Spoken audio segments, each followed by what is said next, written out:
تحصیل فرزندان خود طریق مرکزی تسهیلات پرزنت تاجیکستان و مجدهای خارج و میانه تاجیکستان فعال باشید و به همه کوشش کرد در آبادانی سازندگی و پیشرفت تاجیکستان عزیز و محبوب ما سهمگزار باشید.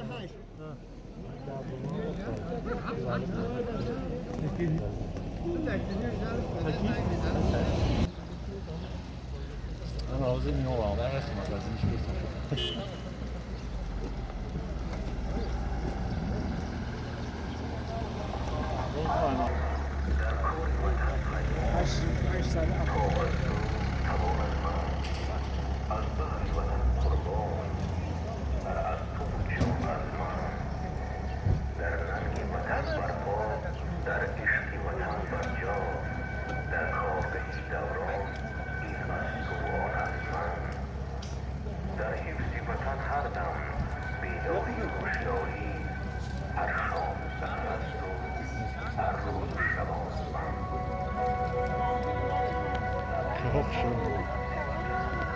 بس ضرور است که قاعده‌های هیگین شخصی را حتما رعایت نموده دستانمان را با صابون زود شوییم و از روی ماچه‌های یک طرفه استفاده نماییم.